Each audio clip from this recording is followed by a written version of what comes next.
The scream cut through the diner like shattered glass. It wasn't loud, but it was desperate, thin, and full of fear. A small voice trembling with belief rather than strength said the words that would change everything. "Daddy, please help her." For a single frozen moment, time seemed to stop.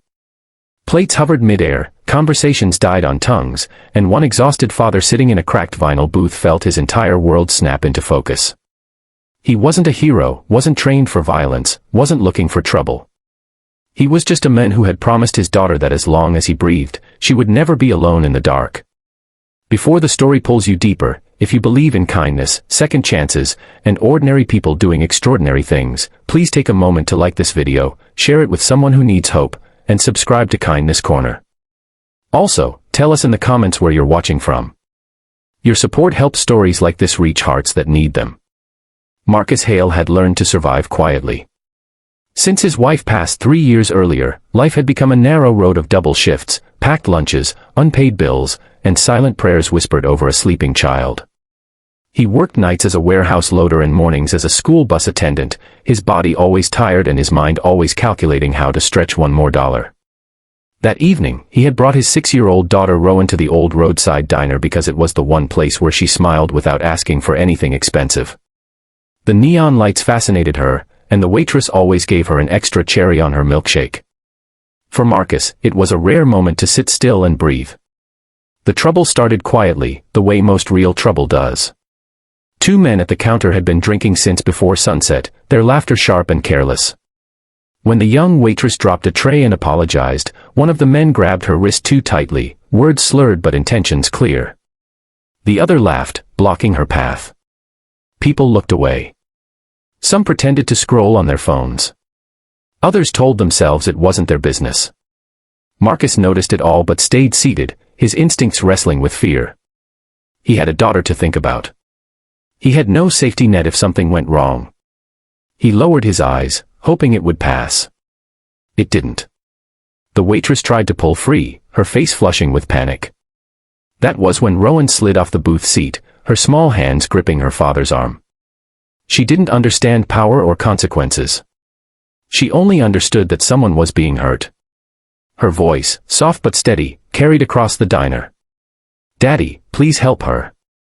Marcus felt something ancient and unstoppable rise in his chest. Fear was still there, but it was suddenly smaller than his promise to the child looking at him like he could fix anything. He stood up. Chairs scraped. One of the men turned, sneering, and shoved him without warning. Marcus stumbled but didn't fall. The second shove came harder, followed by laughter. What happened next wasn't graceful or cinematic. It was messy, fast, and fueled by adrenaline and instinct. Marcus moved without thinking, blocking a swing, driving his shoulder forward, using the weight of the counter to his advantage. One man slipped, crashing into a stool. The other lunged, only to be caught off balance and driven backward. Within seconds, both men were down, shocked more than injured, the room echoing with gasps instead of music. Marcus didn't feel victorious. He felt terrified. He stepped back, hands shaking, heart pounding, already imagining police lights and courtrooms and his daughter asking why he wasn't home. The manager called the authorities. The waitress cried quietly in the corner. Rowan stood frozen, eyes wide, not scared but confused. When officers arrived, witnesses spoke up, finally finding their voices. Security footage confirmed what happened. Marcus was allowed to leave with a warning and a weight heavier than before pressing on his chest. The night after was sleepless. Marcus replayed every second, wondering if he had ruined the fragile life he'd built. The next morning, he sent Rowan to school with an extra-long hug and went to work expecting the worst. Instead, by noon, his supervisor called him to the office, face unreadable. Waiting inside was a man in a tailored suit, calm, composed, and entirely out of place among forklifts and concrete floors. The man introduced himself as Adrian Cross, the chief executive officer of a regional hospitality group that owned the diner. He had reviewed the incident personally after receiving an internal report. Marcus braced himself for accusations, termination, maybe legal threats. Instead, Adrian asked him to sit. He spoke about his own childhood, about growing up watching people look away when someone needed help, about how rare it was to see real courage without cameras or applause. Adrian explained that the waitress had been one paycheck away from losing her apartment. That night could have broken her completely.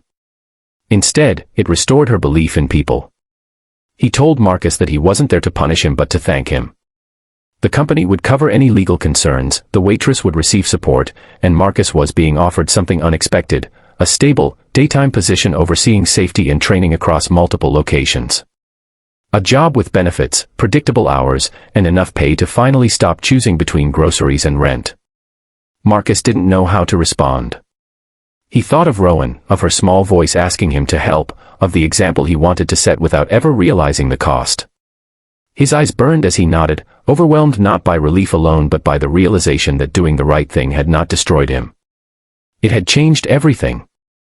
That evening, Marcus picked Rowan up from school earlier than usual.